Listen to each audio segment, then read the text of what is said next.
Hello, my name is Liliana Rosas. I am a UNAM student, and for this Bad Adventure calendar, I want to show you an article of Verónica Zamora Gutiérrez, Viridiana Marco Zamora, Domacaro Arana Tamayo, Elizabeth Quintana Rodríguez, Zenón Cano Santana, and Jonathan Hernández Cumplido, which name is Agrochemical Bioaccumulation in Pitaya cacti, Stenocerus queretanoensis, and its effect on bud interaction and yield. As we know, bats provide us with important ecological and economical services such as pollination.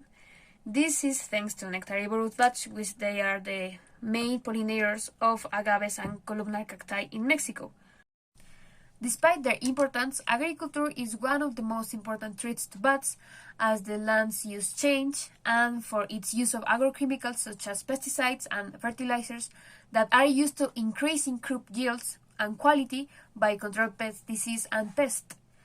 And many studies has demonstrated that insectivorous, nectarivorous, and frugivorous bats are considerable risk of secondary poisoning when they feed on contaminated food from agriculture areas.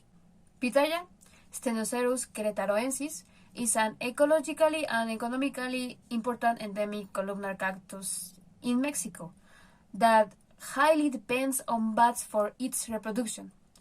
But the cultivation of pitaya has been increasing, which leads to start using agrochemicals, and this could result into poison Leptonicteris bats, which are the main pollinators.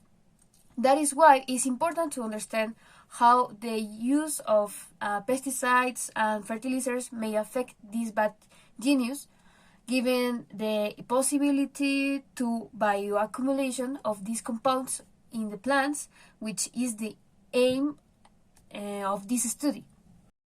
The study realized in a plantation of mamey variety of pitaya in Techaluta de Montenegro, Jalisco, where it has local importance. And for the experimental designs, plants were divided in 4 blocks and each one was assigned one treatment. 1. Pesticide, a carbofuran that was the most frequently used in the region. 2. Pesticides plus nutrients, which are fertilizers. And 3. Nutrients only. And 4. Finally, only water. Treatments were applied only once, just as plants began to produce their fruit flower buds. And the experiment ended approximately 18 to 19 days after, when the mature fruits were collected. Then, the investigators select 30 fruits per treatment to weigh them and extract their pulp to measure sugar content and analyze the pesticide bioaccumulation. And also, the authors took nectar samples from flowers.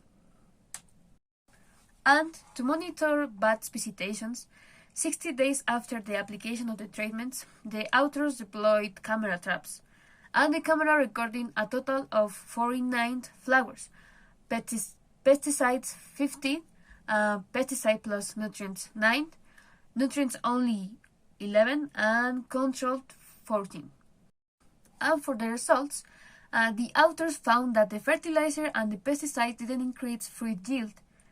Pesticides plus nutrient treatment had the lowest numbers of floral buds, flowers, and fruit per plant, although they had the highest weight of fruits. And this suggests a potential trade-off between size and number of fruits that the plant can hold. Also, this treatment had the lowest values of yield and fruit quality among the 4 treatments. And agrochemical application didn't influence fruit sweetness. Regarding bats visitation, bats aren't able to discriminate between plants treated or not with pesticides. And this could be because bats can detect these chemicals at least before consuming nectar. And the authors did a contrast with chemosensory systems of insects that can detect a wide range of volatile and soluble chemicals. And they remarked the fact that the bats visited pitaya flowers with the same frequency regardless of the presence of agrochemicals needs to be studied more deeply to better understand their effects on bats' physiology. The results on the accumulation of pesticides throughout plants' tissue provide indirect evidence that pesticides bioaccumulate in the main food sources of Leptonicteris bats, and this could affect the plant-bat-pollinator interaction in long term. The pitaya crop in Jalisco is expanding rapidly due to its high demand.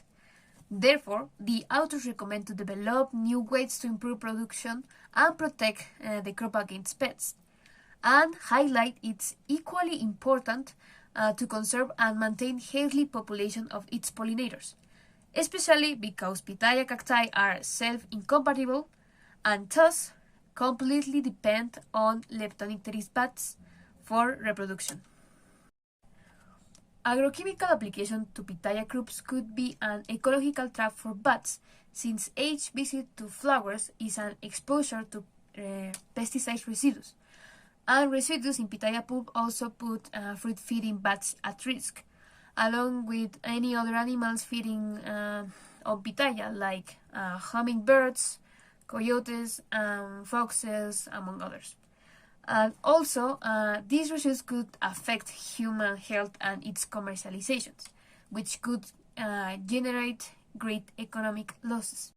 So, it's important to keep studying potential solutions, such as organic compounds, to reduce the use of pesticides in general and put bats out of danger. And that is all. Thanks for watching.